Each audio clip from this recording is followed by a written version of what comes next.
The smell of lilies in the funeral home hadn't even faded when he handed me the papers. My mother's casket still lingered in my memory, the weight of her final goodbye pressing against my chest. And there he was, smiling like a man who just won the lottery. "Sign when you're ready," he said, voice syrupy, eyes glinting. I stared at him, frozen, my fingers trembling over the edge of the paper. 48 hours. 48 hours after my mother's funeral. He didn't wait. He didn't care. I left the house without a word. The streets were empty, a gray drizzle soaking through my coat. Every step echoed in my head. How could someone I trusted so completely be capable of this? Of smiling while ripping my world apart? I couldn't even hate him yet. I couldn't feel anything beyond the hollow, echoing betrayal that seemed to consume me from the inside out. At home, I sank into my mother's armchair, the scent of her perfume still clinging to the cushions. I didn't cry. I didn't scream. I just let the silence stretch, letting it settle like a frost over my lungs. And then slowly, the memory of small inconsistencies began to surface. The unusual phone calls he'd sneaked in, the sudden trips he never explained, the way his eyes always danced with something unspoken. I remembered the strange gleam in his eyes, the night he returned late from work, the glimmer of triumph in his control, the calculated charm that always wrapped around anyone who dared question him. Something about that night had nagged at me, a whisper of suspicion buried beneath. The surface of trust I thought was unshakable.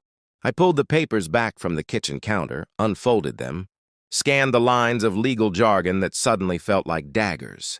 He had no idea, none. The truth I had kept buried for years.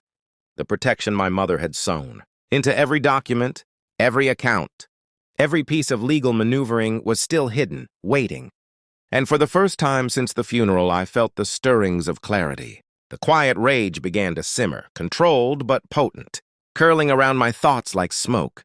I would not act on impulse. I would not let him see the storm beneath my calm. I would observe, record, piece together every lie he ever told, every betrayal hidden behind that charming mask, every calculated move of his that he believed had gone unnoticed. And I would wait, because the moment I revealed the truth, it wouldn't just shatter him. It would erase him from the life he thought he could manipulate. And I would stand untouched, coldly victorious, while he crumbled. I started quietly. No confrontations, no alarms, just observation, patience, phone records, subtle questions, the way he spoke when he thought I wasn't listening. Everything pointed to the same truth. He had been living a double life, manipulating, lying, scheming, calculating exactly how much he could take before anyone noticed. The DNA test was the first step, a casual gift I left on the counter under the guise of curiosity. I watched him over dinners, over late-night drinks, keeping my voice soft, my expressions neutral. Inside, my mind ran through every scenario, every possible reaction, every betrayal I could confirm before the confrontation. Calm, precise, strategic. When the results came, I didn't breathe. I read the report once, twice, 3 times, feeling nothing but a cold, creeping satisfaction. Not only was he not the man I believed he was, he had spent years deceiving me about my own life, my own mother's legacy. And my mother, God, she had known. She had left me protections I hadn't fully understood until now. Protections designed for this exact moment. I handed him the envelope like any ordinary document. My voice clipped, almost casual. "Read this." His hands trembled slightly, disbelief flashing across his features.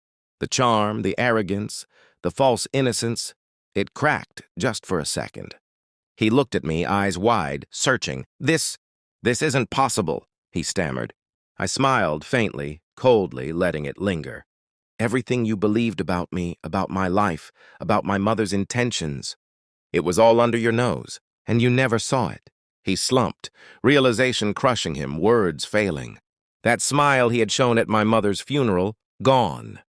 In its place, panic, rage, fear.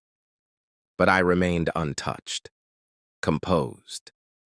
Every calculated betrayal he thought would give him power now returned to him in full force, mirrored back through his own deception. I didn't scream. I didn't cry. I didn't need to. The truth alone was my weapon, and I wielded it with precision.